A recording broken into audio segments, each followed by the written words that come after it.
예, 반갑습니다. 오늘은 도전 9편 131장부터 한번 같이 공부를 해보도록 하겠습니다.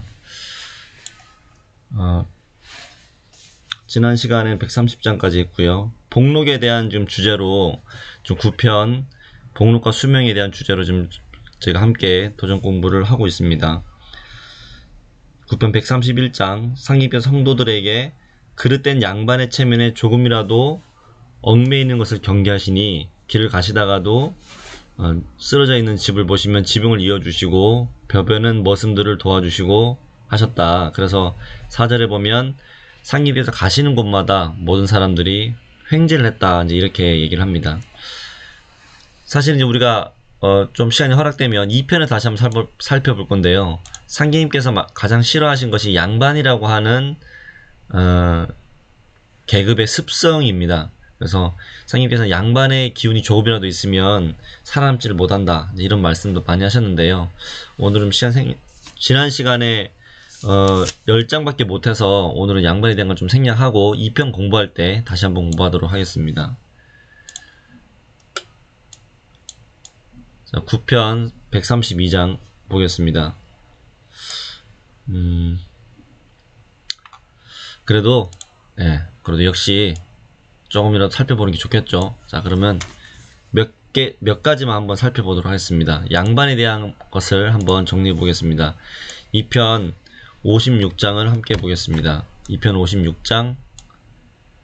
여기 보시면은 이제, 최수훈 대성사님이 서자로 태어나셨죠. 그래서 항상 상님께서 이제 그런 것이 한이 됐었는데, 한평생 서자와 상놈의 차별을 없애고자 했다는 말을 들으시고, 묵은 하늘이 서자와 상놈의 원하는 세상을 병들게 했다, 이런 말씀하시고, 4절에 보면 양반을 찾는 것은 선웅의 뼈를 오려내는 것 같아서 망하는 기운이 따라 드나니 양반의 행습을 버리고 천한 사람을 우대하여야 속히 좋은 시대가 이르게 된다. 발 개고 앉아서 고기뱀 까딱거리는 시대는 다 지나갔으니 그런 행습을 버려라. 내 운수는 상놈의 운수다. 그러니까 상계임의 도에 운수를 받으려는 자는 가만히 앉아서 남 해주는 거 기다리고 남을 시키기만 하고 그런 것은 운수를 받을 수 없다라는 거예요. 상놈이 뭡니까? 모든 일을 다, 굳은 일을 다 했잖아요. 그래서 그런 운수를, 그런 어떤 행습을 가진 사람이 성공을 할 수 있다, 이런 말씀이 양반에 대한 첫 번째 말씀을 살펴봤고, 두 번째 말씀은 3편 21장을 함께 보겠습니다. 3편 21장 보면 요 비슷한 말씀이 적서와 반성에 대한 말씀인데, 요 5절에 보면은 이제 이런 말씀하시죠. 4절에 보면 속히 천인에게 후대를 해라, 이런 말씀하시고, 적서의 명분과 반성의 구별이 없어지게 된다. 이제 후천에 가면 적자와 서자, 그리고 이제 반상, 양반과 상놈의 구별이 없어지기 때문에 양반을 찾는 자는 선웅의 뼈를 갈아먹은 것 같다, 이제 이런 말씀을 해주셨습니다. 같은 말씀이고요. 그 다음에 3편 198장 한번 보겠습니다. 3편 198장 1, 2절을 잠깐 보면, 이 차경숙 성도가 양반의 기습을 본떠더라. 그래서 상님께서 대인을 공부하는 자는 항상 공근하고 성실하고 온화한 기운을 기를지니 이 뒤로는 그런 기습을 빼어버리라. 망하는 기운이 따라든다, 이런 말씀을 이렇게 하시고 계시죠. 그 다음에 5편 41장 5편 41장에도 보면 이런 말씀이 있습니다. 10절 여기 보면 이제 요런 내용도 있는데, 양반집이라 집에서 구슬할 수 없으니 여기서 하는 것이다. 이제 이런 것들이 이제 하나의 예죠. 뭐 여러 가지가 있지만 간단히 살펴보면, 양반이라는 것이 실제로는 이렇게 뭔가를 갈망을 하지만 눈치를 봐가지고, 사람 눈치를 보기 때문에 자기가 원하는 바를 눈치 때문에 못하는 거, 이제 그런 것들을 좀 말씀을 하고 계십니다. 뭐 사실은 좀 더 이렇게 우리가 자세하게 양반에 대한 걸 보면 좋겠지만, 오늘은 상님이 말씀하신 양반을 왜 싫어하셨냐, 그런 체면 문화, 이런 거 움직이지 않는 거, 그런 거에 대한 것을 말씀을 하셨습니다. 자, 32장으로 넘어가서요. 이제 무신년 해가 넘겼습니다. 무신년 1908년입니다. 상님께서는 어천을 1909년 이제 기유년에 하셨고 이제 2년에 남은 시간입니다. 상님께서 안양동이라는 곳은 어디냐면 전라북도 금산사 안에 있는 그런 곳입니다. 그러니까 금산사 안에서 주차장 쪽에 쭉 올라가다가 금산사로 가다 보면 오른쪽으로 빠져나가는 샛길이 하나가 있는데 거기 이제 안양동, 편안함을 기른다 뭐 이런 뜻에 가진 안양동이 있습니다. 실제로 이제 영주에 가면은 부석사라고 해서 뜰부자 돌석자 돌이 떠 있는 산, 무슨 어떤 스님과 관련이 있는 원효대사인가 제가 기억하는데요. 스님과 관련된 내용이 있는데 이렇게 용이 이렇게 굳어가지고 돌이 되었다. 부석사 그것을 지킨다. 용이 그것을 지킨다 하는 곳에 안양루가 있습니다. 이렇게 그런 것과 관련된 비슷한 뜻을 가진 곳입니다. 편안함을 기른다. 안씨를 기른다 이런 표현도 될 수 있고요. 다양하게 해석이 된다고 봅니다. 안양동을 지나시다가 누추한 집을 보시고 몸서 팔을 걷어붙이신 채 맨발로 청소를 해주시거늘. 아까 성구와 연결이 되죠. 그래서 이렇게 하면 자꾸 흉 잡힌다. 저 양반이 구리꼴 강진산 아니냐 하고 누가 그러더라. 상계님께서 누가 그러더냐 하고 물으시니 저기 노광범이란 사람이 그런 사람이 입방정을 떠는 거죠. 그래서 야 그럼 노광범이를 잡아와라. 그놈이 나를 어떻게 알고 이렇게 호통을 치십니다. 그러니까 노광범이가 그 말을 전해 듣고 어떤 주저없는 놈이 나한테 나를 언제 봤다고 이놈 저놈 하냐. 내가 가서 따져봐야겠다 하면서 딱 소매를 걷어붙이고 달려와서 여기 왔다. 네가 찾는 노광범이 이렇게 된 거죠. 상님께서 네가 노광범이냐. 광범이 그렇다. 나 노광범이를 왜 찾냐. 상님께서 7절에 내가 얼마나 똑똑하고 잘나서 이놈아 나를 어떻게 생겼는지 본다고 따지러 오냐. 한번 해봐라 하시면서 뺨을 한 대 치시고 어떻게 했냐. 고쳐지겠냐. 광범이 아랑곳하지 않더라. 한 대 뺨을 더 치시면서 이놈아 고치겠냐. 혓바닥이 좀 긴가 짧은가 한번 내놔봐라. 이제 하시거늘 광범이 짧으면 어쩌고 길면 어쩔 것이요. 살짝 이 멘트 자체가 기세가 있지만 멘트는 좀 수그러졌다는 느낌이 듭니다. 야 짧은 놈은 상놈이고 긴 놈은 양반이니 감히 네가 내게다 말하냐 하면서 이렇게 이제 여러 가지로 이제 막 만든 거죠. 팽이 돌듯 이쪽 저쪽 정신없이 넘어지면 코피를 줄줄 흘리더라. 이 사람이 맞아야 정신을 차린다는 것을 깨닫게 해주는 성구입니다. 제가 잘못했습니다. 제가 몰라서 그런 것이니 용서해 주십시오 하고 사죄하거늘 그래야지 진작에 그랬으면 내가 용서하고 말 건데 누가 그러라고 했냐 하시면서 탁배인 한 그릇 받아 먹어라 하시면서 엽전 연립을 던져주셨습니다. 근데 이거 사실 보면은 아까 앞에 성구와 또 연결이 되는 건데요. 이 노광범이란 사람이 어떤 그런 행태 그걸 이렇게 응징을 하시면서 이제 그냥 보내진 않으시고 열전 연립을 주셨습니다. 그러니까 김호연 성도가 실컷 두드려 맞고 탁배기 한 그릇 얻어먹네 하면서 웃더라. 이렇게 이제 끝이 나는 성구입니다. 자, 9편 133장. 계속 연결되는 거죠. 양반은 이렇게 뭔가를 혼자 할 수 없고 이렇게 그런데 뭔가라도 하려면은 무엇이라도 해야 된다. 이제 그런 주제가 이어지고 있습니다. 자, 1절. 호연이 상일에서 바깥에 나가고 안 계시는 사이에 호연이 자랑하고 싶은 마음에 구리꼴 입고 있는 고추밭을 몰래 메어놓고 돌아왔다. 상님께서 들어오시면서 누가 고추밭을 메어놨는데 죄에다가 똥구멍을 들이셔가지고 다 죽여놨더라. 고추를 다 죽여놨다는 거예요. 들쑥들쑥 해가지고. 3절 호연이 찔리니까 그래도 이제 고민을 했겠죠. 눈치를 살피며 아이고 그럼 어쩔까나 내가 그랬는데 하고 조심스럽게 말을 했습니다. 사실 이런 것이 쉽지가 않죠. 누가 봤다는 것도 아니니까 말을 하지 않으면 가만히 있을 수도 있는데 얘기를 한 거예요. 근데 상님께서 뭐라고 하시냐면 할 줄도 모르는 것이 왜 주저없이 나섰냐. 5절에 호연이가 자기 생각에는 잘한 거라고 생각을 한 거예요. 그래서 이제 실토를 했지만 잘했다고 생각했기 때문에 그 정자나무 밑에 있는 거를 내가 맸는데 한번 가볼래요? 하고 이제 얘기하시니까 상님께서 야 바로 그놈이야 그놈. 그러니까 호연이 그래도 믿을 수 없다. 난 열심히 했다. 그렇기 때문에 상님과 함께 가보니 고추들이 다 시들어서 있더라는 거죠. 상님께서 뿌리를 발로 꼭꼭 밟으시면 아까 둘 숫자 났으니까 떠 있잖아요. 그래서 밟으시면서 다 일일이 세우셨습니다. 호연성도가 아무 말도 못하고 몸을 베베틀며 지켜만 보다가 아이고 뭐 사람만 살리는 줄 알았더니 고추도 살려놨네 하면서 빈정거리듯이 이야기를 합니다. 상객에서 그런데 뭐라고 하시냐면은 야 네가 나를 그렇게 하냐 하시면서 그저 웃기만 하실 뿐 전혀 개의치 않으셨다. 그러니까 지금 상객이 뭐냐면은 너 보고 뭐라고 한 게 아니다. 이제 이런 말씀의 뉘앙스예요. 근데 이제 뭐라고 하시더니 10절의 뉘앙스는 그렇잖아요. 그러면서 12절에 호연이 약이 올라 말하기를 근데 저 집 앞에서 저 앞집에서 선비가 지붕에 가 섰더라고 흉보대요. 선비라고 말하는 건 바로 상님을 얘기하는 거죠. 말씀하는 거죠. 상님께서 후레아들놈들 사람이 살려면 무엇이라도 해야 하는 법인데 그런다고 흉을 보냐. 그것도 미워서 오늘 저녁에 집 한번 이어봐야 되겠다 하시니라. 이제 이렇게 이제 말씀을 하신 내용입니다.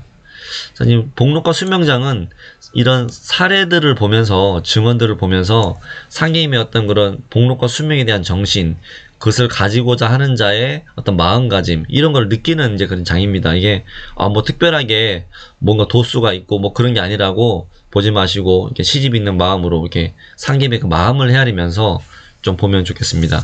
자, 134장 태임 백암리에 사는 김명칠이 산속의 비탈진 땅, 그러니까 사실은 산속에 있는 비탈진 땅이라고 한다면 그 좋은 땅은 아니죠. 우리가 생각을 해봤을 때요.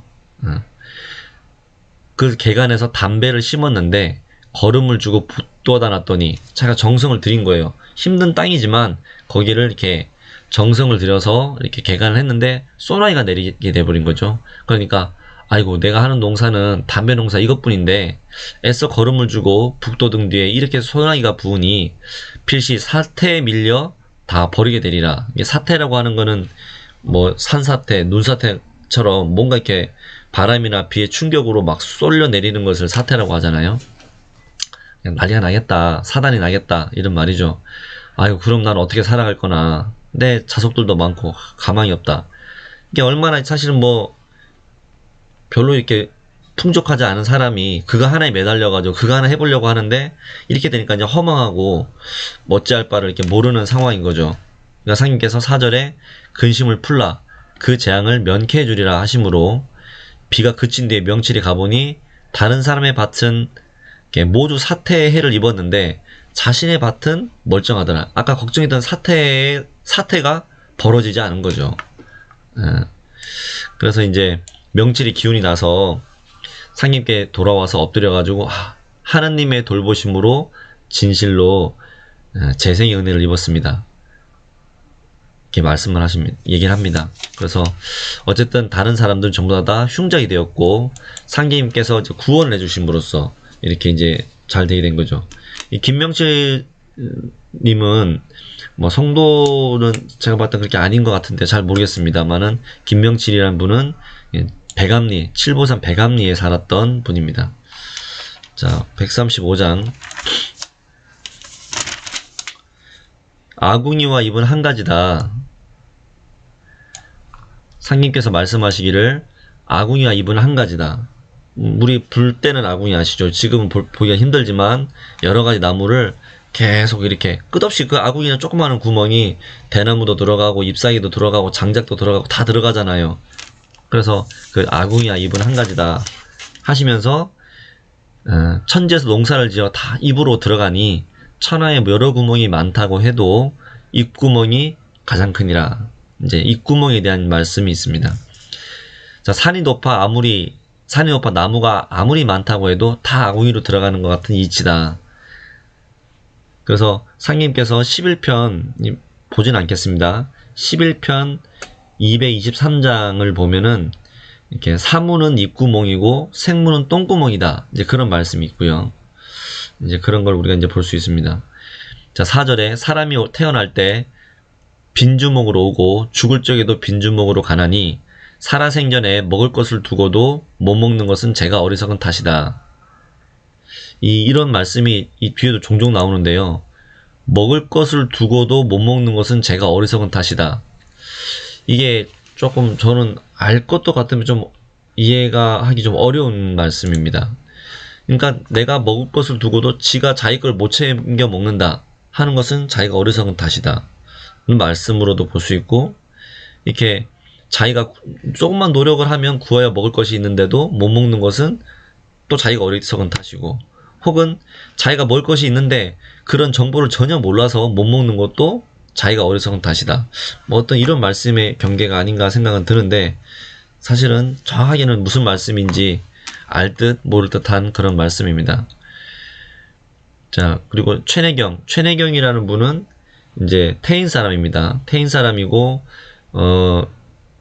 최내경이라는 분은 태인 사람이고, 이제 정민년 4월 달에 그런 이제 태인 분들이 대거 들어오잖아요. 김병학 성도, 최창로 성도, 뭐 최덕겸 성도 이런 분들이 들어올 때 같이 이렇게 들어왔던 분입니다. 상님께서는 이게 최내경 성도에 대해서는 이렇게 3편 272장, 3편 272장에서 기연미연 최내경이다 이런 말씀으로 이렇게 붙여주셨어요. 기연미연 최내경이다 이렇게 말씀을 해주셨고요. 자, 그 아들이 가난하기 때문에 헌병 보조원으로 들어갔다. 아까 말씀드린 것처럼 이 해가 1908년 무신년이에요.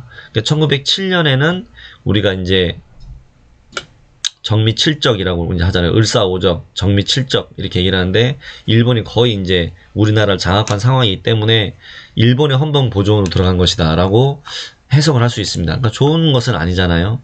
들어가 생계를 얻고자 하여 상님께 아뢰니, 하지만 상님 말씀 뭐예요? 7절에 총끝이나 칼끝이나 덕만 붙이면 관계가 없다. 그것으로서 생계를 얻고 활력을 얻는 거잖아요.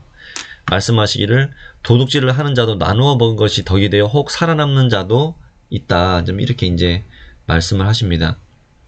그래서 뭐 어떤 일을 하든 이렇게 덕만 붙이면 관계가 없다.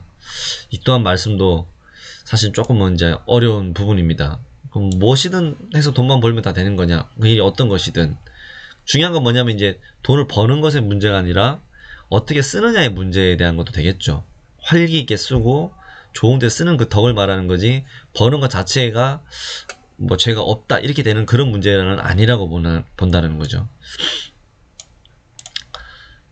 자, 9편 136장 어려서부터 사람의 근본은 어려서부터 볼 수 있다 이제 이런 말씀을 하십니다. 자, 어려서부터 이 씨 종자에 대한 이야기인데요. 어려서부터 근본이 굵게 큰 놈은 커서도 이렇게 마음이 넓어서 너그럽고 적은 돈을 가지고도 가치 있게 쓸 줄 알지만, 어려서부터 마음이 작아 들락날락 하는 놈은 커서도 쫄아져서 아무리 잘 산다고 해도 이렇게 저도 못 먹고 남에게 가치 있게 술 한 잔도 못 산다. 우리 주변에도 보면은 이런 이제 뭔가를 하는 데 있어가지고 인색한 사람들이 있습니다, 사실요. 근데 그것을 배우지 못해서 혹은 성장 과정에서부터 그런 것을 해본 적이 없어서 이런 경우인데요. 그래서 상님 말씀은 우리가 지금까지 그렇게 살아온 분이 지금 들으신 분이 있다면 이런 말씀을 통해서 한번 이런 생각을 한번 전환해 보는 것도 굉장히 클 것 같습니다. 3절에 적은 돈도 크게 쓰려면 크게 쓰고 많은 돈도 좀스러운 놈은 태 있게 쓰지 못한다. 그러니까 돈이 많은데 뭐 어디 하다 정년퇴직을 했는데 돈을 쓸 줄을 몰라요. 예를 들어서 뭐 비꼬는 건 아니고요.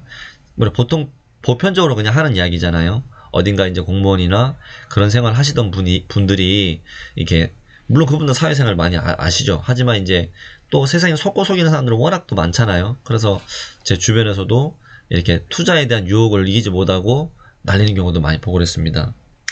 어쨌든 그래서 선천에는 돈이 어두워 돈에 눈이 어두워서 불의한 사람을 따랐으나 이 뒤로는 눈을 틔어서 선한 사람을 따르게 한다. 이제 이런 말씀이 있습니다.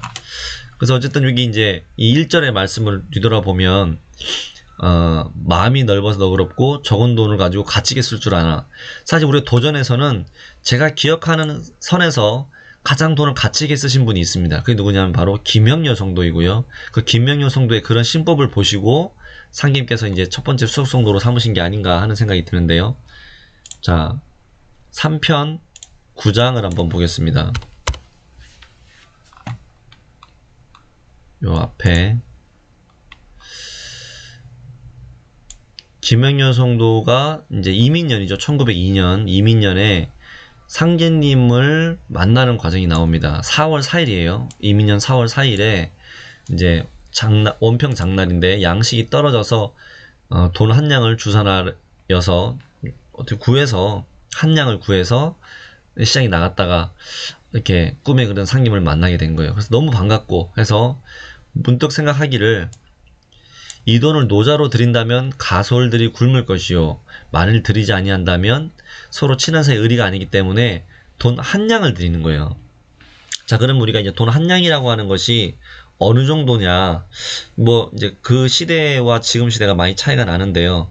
제가 여러 군데 이제 어떤 네이버 지식인이나 이런 거 좀 돌려보면은 그 한 냥이란 개념이 하루 일당, 지금 우리가 일용직으로 나가서 일하는 분들은 하루 일당 정도에 해당되지 않겠냐. 그래서 한 뭐 15만원, 뭐 약 이쪽 저쪽이 되지 않겠냐라는 얘기들이 좀 있었습니다. 참고로 그냥 생각하시고, 돈 한 냥을 상임 노자로 드리려고 하니 나는 노자가 있으니 걱정 말고 가족에게 쌀을 팔아서 돌아가라. 이미 다 상황을 아시는 거죠. 그런데 김윤성도는 그래도 이렇게 선생님이 돈을 받지 않으면 나는 이대로 집이고 뭐고 죽어서라도 선생님 뒤를 따르겠습니다 하니까 상님께서 마음을 한번 확인하시는 거잖아요. 나는 괜찮다. 너 가서 가족들하고 먹고 지내라. 그랬는데 아닙니다. 무조건 이렇게 하겠습니다. 뭐 이런 풍경은 우리가 회식 끝나고 카운트에서 이런 일이 벌어지는 걸 많이 볼 수 있는데요. 오늘 조금 이렇게 뭐 그런 생각이 좀 들어서 얘기를 한번 꺼내봤습니다. 아무튼 이 선생님에게 지금 자기는 꼭 이걸 드려야겠다는 마음이 일심 오직 그 생각밖에 없기 때문에 구절에 보면 선생님이 돈 한 냥을 받으시면 제 마음이 좋아서 열량이 당장 생기겠습니다 하면서 이렇게 받으신 거예요. 그리고 나서 이제 돌아왔는데 이제 사실은 집에 가니까 어떻게 됩니까? 그 다음 장 가면은 돈을 잃어버려 쌀을 못 샀다. 그러니까 아내가 아침도 죽을 먹인 자식들을 점심도 못 먹여서 어떻게 할까요? 그래서 이제 김현손도가 톡톡톡 나오다가 어떤 일을 겪겠느냐면은 이제 이렇게 되는 거죠. 어떤 사람을 만났는데 그 사람이 이렇게 얘기를 합니다. 자기가 이렇게 그 5마리 남아 있으니까 갖다 먹고 가을에 7말 닷대로 돌려달라. 아주 높은 금리긴 하지만은 어쨌든 이렇게 또 생활을 이어갈 수 있는 그런 활기를 얻게 되는 일이 생겼습니다. 그래서 작은 돈으로 활기 있게 써서 이렇게 큰 어떤 그런 기운을 받고 했던 그런 사례가 저는 이 도전 3편 8, 9장에 있는 내용으로 이렇게 보고 있습니다. 자, 그 다음에 이제 6판의 잡기꾼들을 감복시키심. 자, 9편 137장입니다. 전주 용머리고개에서 어느 주막에서 공사를 보신 후에 김덕찬과 김준찬 성도들을 데리고 출발을 하시는데 밖에 유치는 잡기꾼들이 모여서 이렇게 유인을 하려고 하더라는 거예요.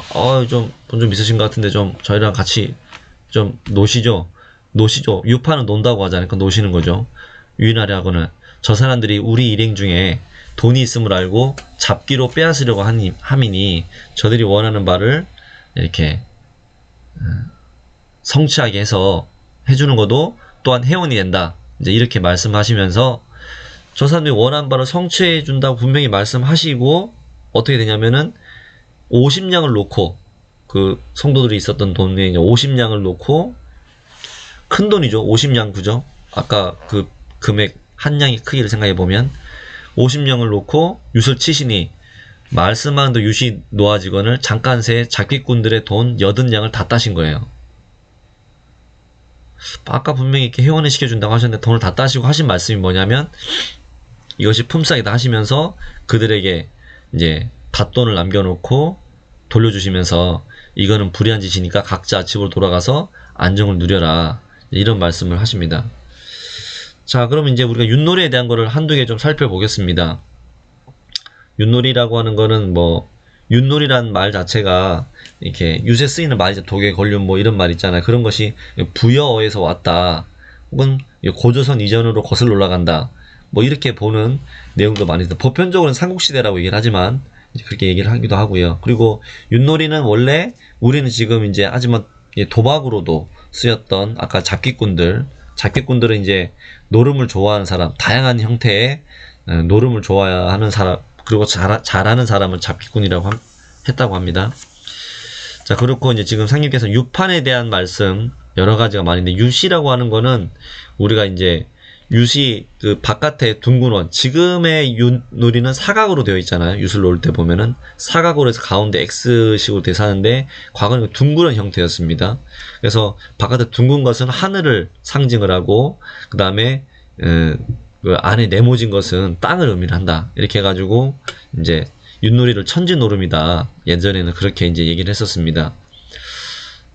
그리고 이제 이런 내용들이 지금 말씀드리는 유판이나 윷에 대한 내용은 시편 125장 축주, 시편 125장 축주와 11편 216장 축주, 11편 216장 축주에 자세히 또 소개가 되어 있습니다. 그래서 유판에 대한 거, 윷에 대한 말씀, 상님과 태모님의 말씀도 한번 살펴보시기 바라고요. 그리고 이제 재밌는 것은 상님께서 3편 279장에 보면은 그 박공우 성도하고 같이 윷놀이를 하시는 내용이 나와요. 그러면서 이렇게 같이 놀자. 유판은 윷은 한다고 하지 않고 논다고 하니 같이 놀자. 이런 말씀을 하시면서 박공우 성도 이제 이렇게 보는데요. 저는 지금 이 성구 전체 개요를 이렇게 봤을 때 유판에 들어와서 이렇게 사람들이 이렇게 돈을 벌고 뭐 이런 행태를 하는 거에 대해서 상님께서 이렇게 그것이 잘못된 것이고 이것을 통해서 돈을 벌지 말고 너희들은 이렇게 새로운 길을 구하라 이런 말씀 돌아가게 되잖아요. 근데 7절에 보면 뭐라고 하시냐면은 던지는 법을 일정히 하여 변경치 아니하면 그와 같이 되나니 이 또한 일심의 법이다. 이게 유판이라는 것이 천지노름이라고 한다면 7절의 말씀을 좀 해석해 보면은 일정하게 뭐 이렇게 8편에도 나오지만은 마음의 믿음을 가지는 것을 행동하는 것, 믿음을 가지는 것을 활시위 당기는 거에 비유하시면서 너무 급하지도 않고 너무 느슨하게도 하지 않으면 것이 활시위를 당기는 것이다. 이런 말씀을 하시는데요. 그러니까 일심에 대해서 말씀하시는 것도 지금 이게 6판에서 말씀하신 것, 6판이 천지노름이다. 유판이 아까 말씀 도박이라고 했잖아요. 노름이잖아요. 그런 거 비교했을 때 좀 뭔가 연결되어서 볼 수 있는 성구가 아닌가. 단순히 어떤 잡기꾼들의 어떤 갈 길을 찾아주시는 그런 문제도 있지만 유판에 대한 말씀도 같이 돼 있지 않을까라는 생각이 들었습니다. 자, 8절. 현금 조선의 정세가 직업 없는 자들이 점점 늘어나 도박으로 업을 삼는 자가 계속 나오리니 일후에 그 법이 엄정해지면 저들은 굶어 죽을 수밖에 없더라. 그래서 내가 저들에게 식록을 붙였다. 말씀 뭐냐면은 너희들이 지금 그로 돈을 벌지만 나중에 이것이 법이 강화되면 그 사람들은 이제 할 수가 없다. 그러니까 빨리 뭐 농사를 짓든 다양한 방법을 할 수 있도록 식록을 붙인 것이다. 지금 이렇게 돼 있습니다. 사실은 이제 그렇죠. 1908년이면은 이제 1909년, 10년 일제 패망하고 아주 어려운 상황으로 들어가기 때문에 기운을 붙여주신 거라고 봅니다. 자, 9편 138장. 상님께서는 어떤 이제 돈이 굉장히 더러운 것이기 때문에 4절. 무사람들의 손에 뒹굴고 사방 천지놈들이 다 주무르고 난 것이니 돈같이 더러운 것이 없다 하시면서 이렇게 씻어가지고 올린 것을 받으셨다. 그래서 우리 증간도 신앙 문화에도 뭐 적혀 있는 건 없지만은 우리가 성금을 모실 때 이렇게 돈을 신권으로 올린다든지 아니면 이렇게 이제 씻어서 다려가지고 올린다든지 이런 것도 하나의 정성이 될 수 있다. 이런 말씀을 드리고 싶습니다. 그리고 이제 6절. 처음 생긴 것은 상계미에 먼저 드렸다. 이 김영현 성도의 정신 마인드죠. 이게 뭐냐면 처음 생기는 것은 무엇이든지 반드시 상계님께 먼저 드리고 나서야 먹었다. 그러니까 우리가 성금을 모신다고 하는 것도 이런 정신이죠. 깨끗하게 씻어서 올린다. 그게 얼마가 됐든 간에, 그리고 무엇이 됐든 간에 상님께 먼저 헌성을 하고 남는 돈으로 이렇게 다 쓰고 남는 거를 계산을 해가지고 성금을 모시는 게 아니라 무엇이든 먼저 올리고 그리고 나서 하는 정신에 대해서 말씀을 지금 하고 계십니다. 자, 그 다음에 9편 139장. 자, 나주에 사는 한 성도가 앵두를 따가지고 와서 올렸습니다.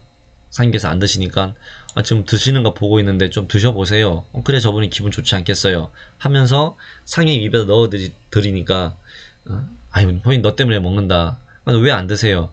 저놈이 발가락 만지던 그 손으로 그걸 따가지고 와서는 물에다 씻어 놓지, 눈으로 안 보면 다 깨끗하다고 그냥 놓는 그놈 마음보가 못 쓴다. 이제 이런 말씀하시죠. 그러니까 우리 아까 뭐 성금도 중요하죠. 아주 좋은 앵두 얼마나 좋겠습니까? 맛있고 구하기도 힘들고. 그런데 아무리 좋은 것이라도 그 정성에 문제가 있다라는 거죠. 그리고 불결한 자는 나에게 절도 하지 마라. 이런 말씀도 이렇게 하셨습니다.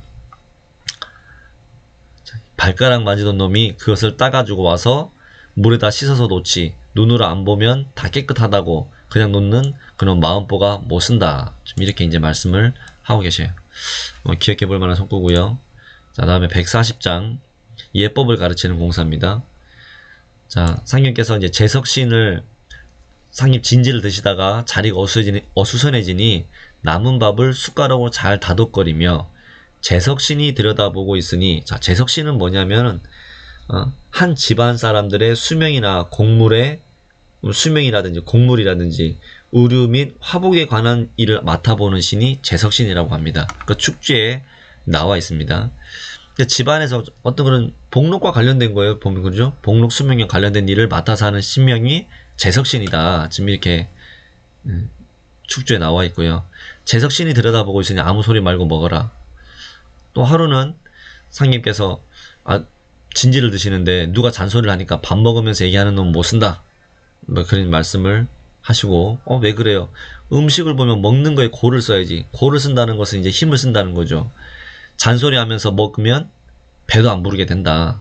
이제 그런 말씀. 그 다음에 이제 호연이 양반다리를 하고 밥을 먹으니, 야, 네가 제대로 앉아서 밥 먹을 줄을 모르는구나 하시면서 한쪽은 무릎 꿇고 한쪽 다리를 세워서 앉으니 그렇게 앉아야 된다. 이렇게 말씀을 하고 계십니다. 그리고 이제 호연에게 나이 많은 사람 앞에서는 두 손을 맞잡고 인사하는 것이고 그것도 다 칭호를 봐가면서 하는 거다 하시고, 시집 가면 이리 해라 저리 해라 하고 필요한 예법을 일일이 가르치셨다. 이제 이게 좀 무신년이고 이제 김호연 성도가 상님 어천하시게 되면 이제 김영렬 성도와 연을 맺게 되는 과정이 있습니다. 상님 천지 공사에 의해서요.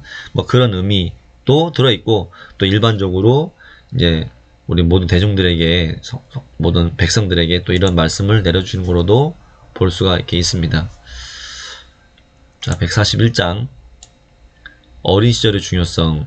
자, 김호연 성도에게 말씀하시기를. 지금 김호연 성도와 관련해서 지금 쭉 말씀하시는 내용들이 지금 무신년에 지금 이제 초반에 지금 공사로 좀 지나가고 있는데요.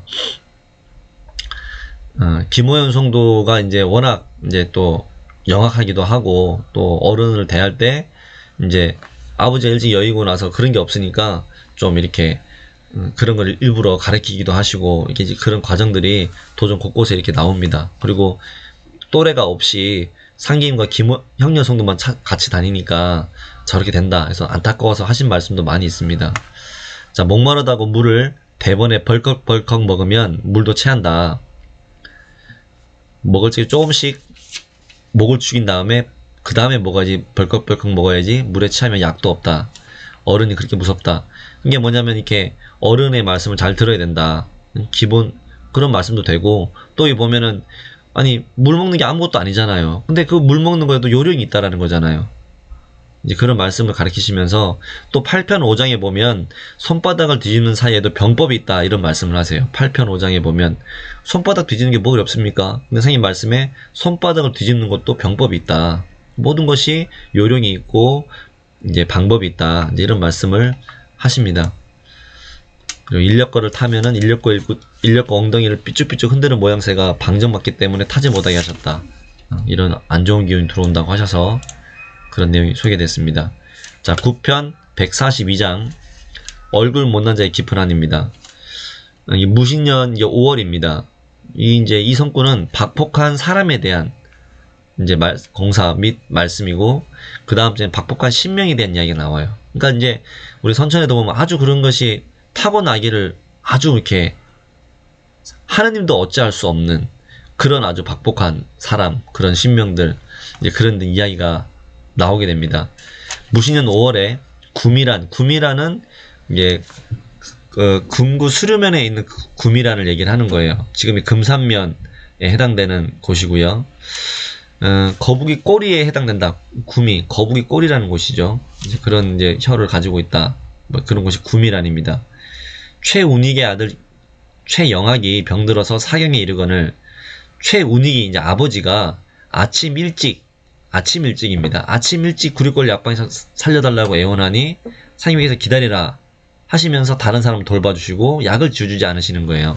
근데 4절 보면 아침 일찍 왔던 그 사람에게 해질녘이 되어서야 병자의 얼굴이 심히 못나서 일생의 한을 품었으므로 그 영혼이 이제 천국 심령에 가서 돌아오기 싫어하니 어찌할 수가 없다, 이런 말씀을 하세요.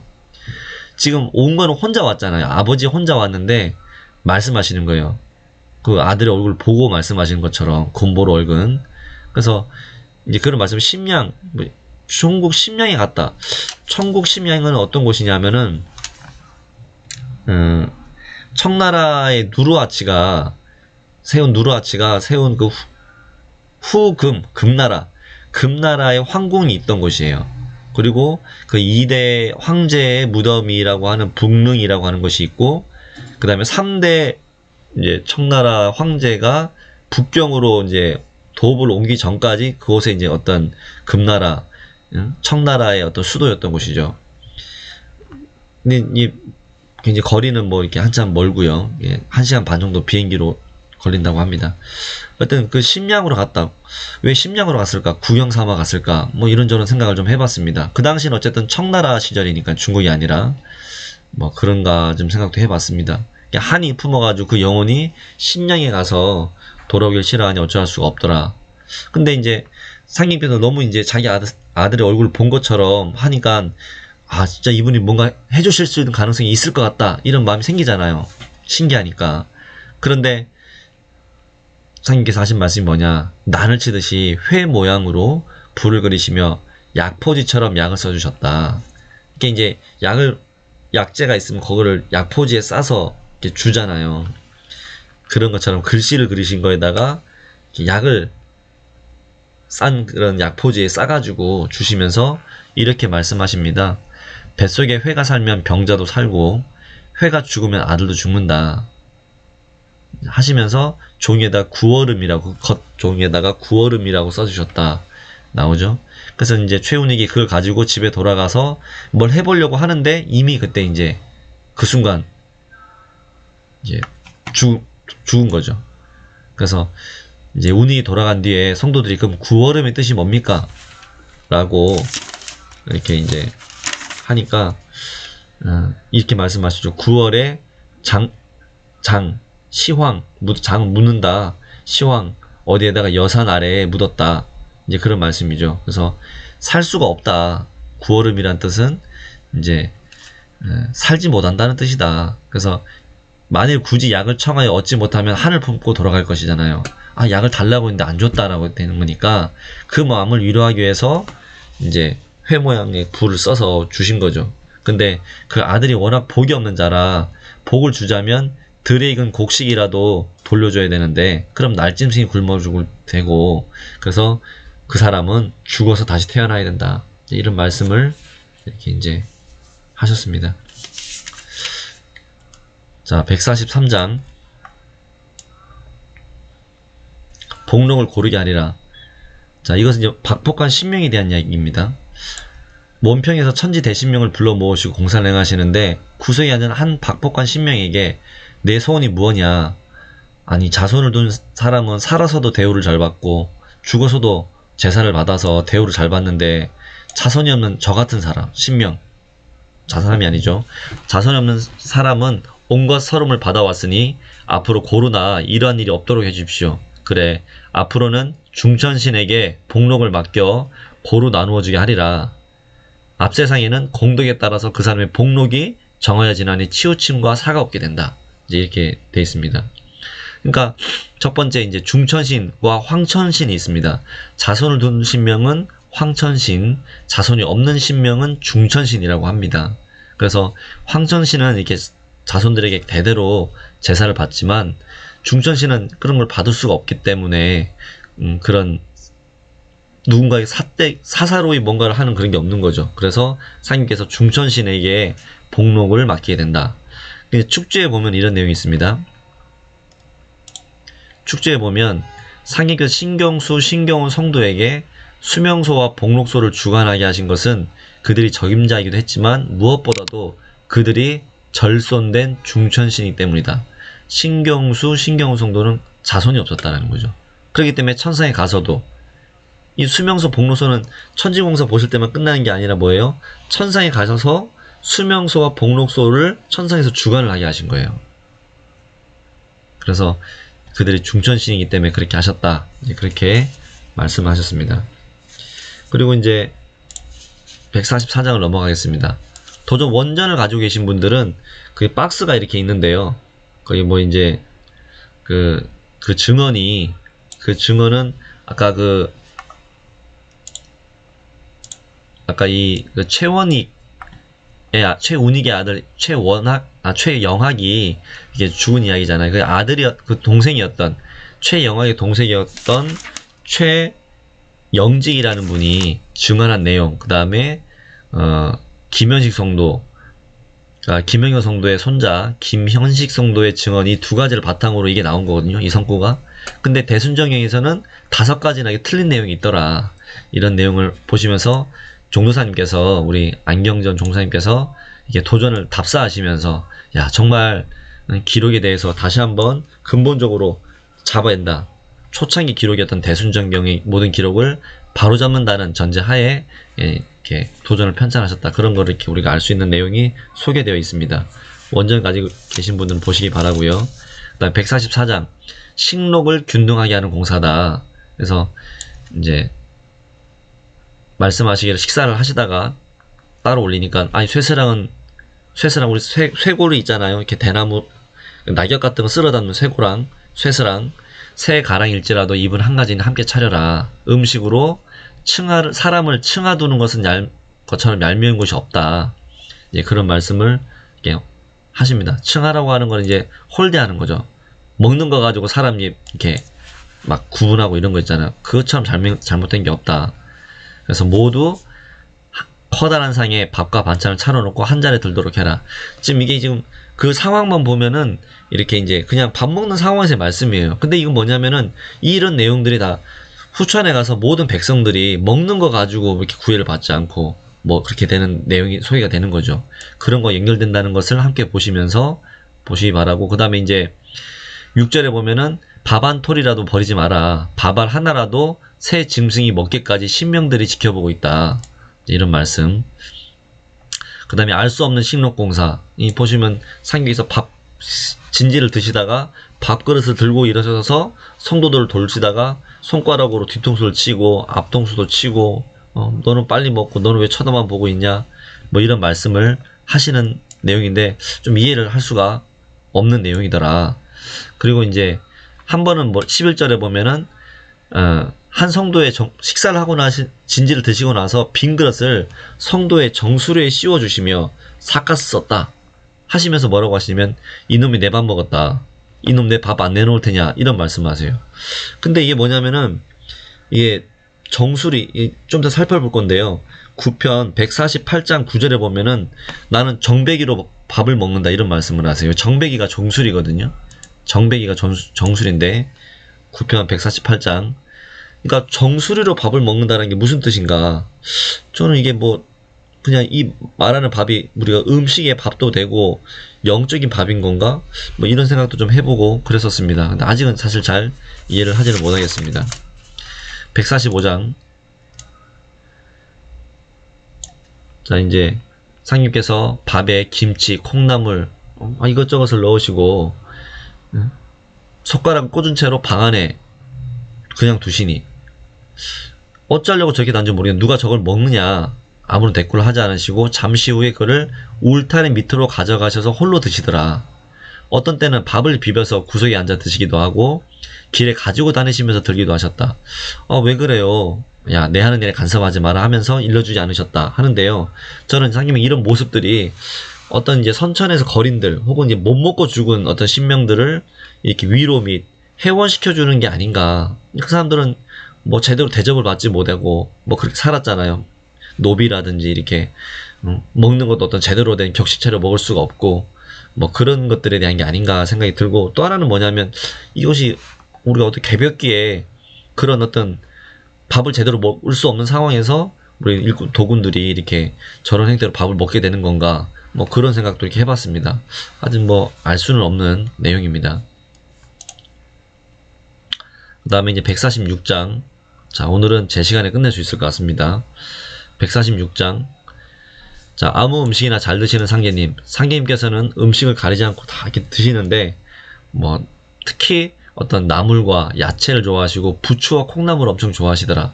여름이면은 부추를 뜯어 오셔가지고 무쳐달라 하시고, 먹을 게 없으시면은 이제 부추만 따로 드시기도 하셨다. 그런 내용이 소개가 되고 있습니다. 자, 밥이 없으면, 요 사절에 보면 이런 내용이 나오죠. 밥이 없으면 그냥 부추 무침만 드시는데, 호연이 다음 끼니에 먹으려고 따로 담아둔 밥을 몰래 가져 드리더라. 그때 상님께서, 야, 너 그러다가 꾸중 들으면 어떡할래? 꾸중을 누가 하겠습니까? 우리가 지금 상님께서 같이 천정공사 오시는 베이스가 어디예요? 김영현 성도 집이시잖아요. 그러니까 찬문이 각시, 이정숙 동생이라든지 이런 분들이 이제 그 집안 사람들이 먹는 게 있잖아요. 그걸 가져온 거예요. 그러니까 아, 소리를 왜 들어? 선생님 드셨다고 그러지. 상님께서 저희가 먹을 놈을 내가 먹었다고 그러면 눈치 먹는다. 우리가 밥을 해서 먹자 하시면서 무밥을 해서 드시더라. 상님께서는 이제 축제도 나오지만은 한평생 이렇게 뭔가 제대로 이렇게 식사를 뭐 그렇게 삶이 그러시잖아요. 제대로 드실 수 없고 그런 고난, 배고픔, 그 대속을 위한 삶 이런 것다 보니까 그런 걸 좀 우리가 느껴야 된다 라고 지금 종도사님의 축주가 나와 있습니다. 또 나물을 좋아하셔서 고사리, 수리치, 곰치 뭐 이런 것들 드셨다. 그리고 오이도 생으로 드시고 하셨다. 소개가 되어 있습니다. 그 다음에 이제 147장.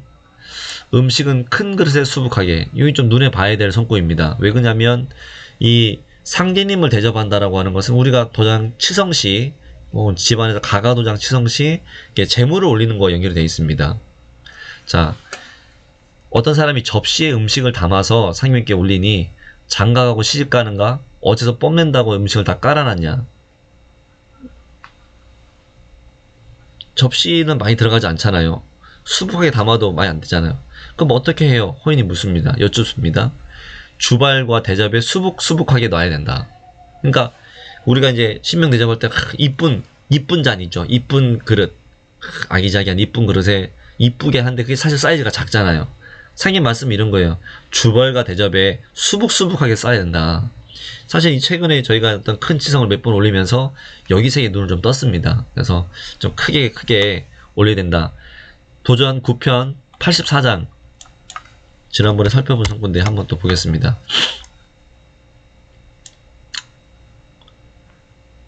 자, 이런 말씀이죠. 9편 84장. 여기에 신명의 눈에 들려면 정성껏 잘 차려야 된다. 이런 말씀을 하시죠. 병자를 고치실 때는 치성을 모시도록 했는데 정성껏 잘 차려야 된다. 그러니까 신명들이 실제로 이렇게 이제 그렇게 많이 이렇게 드시는 거죠. 자, 상계님께서는 밥을 절반쯤 드시면 바가지를 가져다 남은 밥과 반찬을 모두 넣고 비벼 드시는 때가 많았거든요. 이게 보면은 남은 밥과 반찬을 모두 넣고 비비는 거. 우리가 사실 밥 먹다 보면은 뭐 좀 남아요. 그러니까 근데 이게 다 털어서 비비면은요 다 먹게 돼 있어요. 그게 비빔밥의 시스템인 것 같아요. 남김없이 먹을 수 있어요. 사람이 많을 때는 상에서 드시지 않고 돌아다니면서 드셨다. 자, 하나님이 이렇게 하셨다는 게 좀 놀라운 이야기입니다. 그 다음에 이제 하루는 호박이 반찬으로 나오니 바가지에다 시큼하게 익은 김치를 한 사발 맛있겠습니다. 함께 손으로 주물주물해서 밥을 한 움큼씩 드시거늘 아이고 무엇을 그렇게 드세요. 밥 먹는다. 내가 조그만 애들 마냥 숟가락으로 야금야금 먹고 있겠냐. 막 퍼서 먹어버려야지. 그러니까 밥 정수리를 탁 엎었는가 보고만 상님께서 그러세요. 오냐, 너 안 먹으려면 네 밥도 내놔라. 호인님 아직 안 먹었는데 왜 뺏어가려고 하네 하면서 뺏기지 않으려고 하는데 상님이 그냥 가져가세요. 가져가셔가지고 하니까 호인님 막 빈 숟가락만 들고 울고 있는데 상님께서 도리어 남 먹을 때 너는 뭐 했냐. 멍청해 주는 것도 못 먹고 그러는구나. 아까 제가 좀 이해가 안 된다고 그랬잖아. 이 성권은 좀 이해가 안 되는 거예요. 남 먹을 때 뭐 했냐. 뺏어가셨는데 넌 맘 먹을 때 뭐 했냐. 멍청이 주는 것도 못 먹고 그러는구나. 이게 알듯 모르단 성구입니다. 자, 그리고 상님의 밥그릇, 진지 드시는 밥그릇은 노쇠로 만든 것으로 흡사 향로와 같이 양쪽에 고리가 달려있고 밑에는 다리, 위에는 뚜껑이 있었으며 크기는 보통 밥보다 조금 더 컸다. 완전히 그 향로처럼 생긴 거잖아요, 그죠? 말씀만 들으면. 그런 노쇠로 만든 그릇이 있었다 하는 말씀. 그 다음에 이제 신도의 밥 먹는 공사. 상님께서 진지를 드시는데 숟가락으로 밥을 꼭꼭 눌러 두세 술 만에 다 드시고, 밥이라는 게 그렇잖아요. 이게 밀도를 압축을 시키면 사실은 이제 양이 얼마 안 되잖아요. 양이 아니라 그 부피가 얼마 안 되잖아요. 성도들이 많이 고프셨는가 보다 하면서 각기 밥을 덜어드리니, 야, 내가 왜 너희들 몫을 먹냐 이놈아 하고 받지 않으신 거예요. 호연이, 아니 밥을 어디다 두고 그래요? 여쭈지만 아무 말씀이 이제 없으시거늘, 형렬이, 그럼 밥을 더 가져오라고 하지 왜 그냥 계십니까? 야, 사실은 내가 밥 먹은 줄 알아도 아까 신명이 와서 다 먹어버리고 나는 허천지만 찾고 있다. 나 모두 막 배가 부르지가 않다. 신명대 다 먹어버렸다. 형렬이 아이를 불러서 밥을 더 가져와라 하니 금방 한 그릇을 더 올리고는 이분은 똑같이 두세 술 만에 다 드시더라. 한 성도가 신기하게 여겨서, 어떻게 그래 드십니까? 야, 너는 밥 먹을 줄 모르냐? 나는 정배기로 먹는다. 정배기. 여기가 정배기다 하시면서 정수리를 가르치신 거예요. 성도가 말씀 그대로 믿고, 그러니까 그랬잖아요. 밥을 여기다 정수리로 밥을 먹지는 않잖아요. 그래서 근데 이분은 이제 그 말씀 그대로 믿고 밥을 머리 위에 엎어버린 거죠. 그러니까 이제 쏟아 내렸을 거 아니에요. 야, 이놈은 밥을 먹을 줄 모른다 하시면서 얼굴을 한 대 치니 그 이빨이 밥그릇으로 모조리 쏟아지거늘 놀라서 나가서 침을 뱉으려고 하니 이가 또 붙어 있더라는 거예요. 이거 너무 신기하며 들어오니까 사님께서, 이놈아, 이가 빠졌다고 침 뱉으러 가더니 주둥이 벌려봐라 하시며 턱을 한 대 치니 이가 도로 빠지게 됐다. 주변에서 봤던 성도들이 너무 재밌게 지켜봤다. 이런 내용이 있습니다. 그 다음에 이제 149장, 무시는 여름입니다. 지금 구리골의 근처 냇가. 우리가 이제 구리골을 가보신 분은 풍경이 상상이 될 거예요. 구리골에 큰 이제 거도 있지만 곳곳에도 또 작은 냇가가 있었습니다. 한 소년이 이렇게 몸을 씻는데 상님께서, 야, 이리 와서 등물 좀 해다오. 그래서 소년이 이렇게 등을 밀어드리는데, 보시니까 복이 안 갖고 통통하네요. 이 학원을. 상님께서, 이 고현놈 같으니라고 어른한테 주둥이를 함부로 누르는구나 하시면서 뭐라 하시냐면, 약방을 한번 찾아와라 그렇게 말씀하세요. 그래서 소년이 약방에 찾아가니까, 이때는 이제 지금 무신년인 이제 여름이니까 어떻게 돼요? 구리골 약방이 완공된 거잖아요. 지나서. 그래서 이제 팔송산, 사실 검색을 해봤는데 뭔지가 나오질 않아요. 혹시 아시는 분들이 있으면 제가 나중에 유튜브를 올리면 댓글을 달아주시면 감사하겠습니다. 팔송산 한 첩을 지어주시며 너희는 먹어봐라. 먹으면 괜찮을 것이다 하시거늘 소년이 집에 와서 다려 먹으니 감기 한번 앓지 않고 건강하게 지내며 장수를 했다 라고, 이 증언을 누가 했냐면 나승열이라는 분이 했습니다. 나승열. 자, 나승열이라는 분에 대해 잠깐 말씀을 드리면, 나승열이라는 분은 이제 상계님께서 어천하시고 나서 구륙교에 있으면서 상계님 성도들, 12성도들이라고 보통 표현했는데요. 성도들로부터 증언을 수집했던 이 종선이라는 분이 계세요. 이 종선. 상계님 성도들 어천하시고 나서부터 성도님의 어떤 그런 증언을 들었던 이 종선이라는 분의 수제자입니다. 이 나승열이라는 분은 지금은 아마 돌아가시지 않았을까 생각이 듭니다. 1923년생이면 개해생이죠, 그죠? 그런데 이제 전주에서 거주를 했다고 하고, 그리고 이제 이분이 이제 2003년 6월 13일 날, 우리 대전에 있는 포정원에 와서 태사부님 사부님께 이 종합 증언을 한번 올린 적이 있어요. 자기가 들었던 거, 이 종선 스승으로부터 들었던 모든 내용을 종합 증언을 했던 내용이 있습니다. 그래서 지금 이 개정판 도전, 이 두 번째 도전이잖아요. 개정판 도전에 나승열 씨의 증언 내용이 상당수가 또 좀 들어가 있습니다. 이분하고 아까 말했던 이 종선이라는 분은 이 도전 뒤에 그 상님의 성적을 증언하신 분들 거기에 두 분 다 사진이 있으니까 나중에 원전 가시고 계신 분들은 뒤에 한번 보시기 바랍니다. 자, 그 다음에 이제 내성의 마음을 시험하심 이렇게 되어 있는데요. 자, 내성의 모친이 병아리 한 마리를 얻어 잘 키우더니 알을 낳고 새끼를 까서 1년 후에는 9마리로 불어나 있더라. 대단하신 힘입니다. 하루는 내성이 선생님 오시면 전부 잡아드리겠다고 마음을 먹었어요. 선생님 오시면 저 뭐 한 방에 그냥 다 올려야 되겠다 그랬는데, 상님 오시니까 그 닭들이 상님 뒤를 어미 따르지 따르더라는 거예요. 내성이 잡으려고 하는데 모친이 조심스레 야 2마리만 잡자 하니까 한동안 고민을 한 거예요. 그러다가 그냥 2마리만 올리자 그래가지고 2마리만 올린 거예요. 근데 상님이 드시지 않으신 거죠. 부족하신가? 한 마리만 잡자, 한 마리만 더 잡자. 그래서 한 마리 더 올려 3마리 올렸는데 드시지 않으시고, 내성이 문득 그때 이제 크게 깨닫고 나서 다 올려야 되는구나. 그래서 상님께서 그 9마리를 한 자리에서 다 드셨다는 거예요. 9마리를. 이 내용은 이제 용화전경의 편천이었던 황공규웅이 증언을 했던 내용입니다. 상님께서 9마리 닭을 드셨다. 그래서 사실 이제 뭐 보기에 따라 다르지만은 안현성도의 모친은 뭐 아끼려는 마음은 아니었겠죠. 그냥 다 어차피 다 잡아드리면 니 참 생각은 좋은데 다 잡아드리면 드시기 어려울 거다. 그러니까 2마리만 잡자 이렇게 된 걸 수도 있고, 뭐 그랬을 가능성도 없다고 봅니다. 왜냐면 안현성도의 모친은 나중에 안현성도가 태울주를 전수를 받을 때 300잎을 자기가 이렇게 한 푼 두 푼 모았던, 이렇게 동네에 이렇게 막 이렇게 하면서 모았던 300잎을 통째로 이렇게 모셨던 분이기 때문에 그런 인색한 마음은 아니라고 봅니다. 근데 이제 잘못된 비치기에 따라서는 이제 인색하게 보일 수도 있는데요. 어쨌든 그런 상님께서 9마리를 한 번에 드셨다. 엄청난 그런 말씀이 이렇게 있습니다. 그러니까 결국 뭐냐면 내가 처음 마음 먹은 것을 그대로 이렇게 변치 않고 현실과 타협하지 않고 어떤 이유로든 내가 밀고 나가는 그런 마음의 발현이 지금 안내성 정도에게 지금 이제 이런 식으로 발현이 된 게 아닌가, 이런 좀 생각이 듭니다. 오늘은 여기까지 이렇게 하도록 하고요.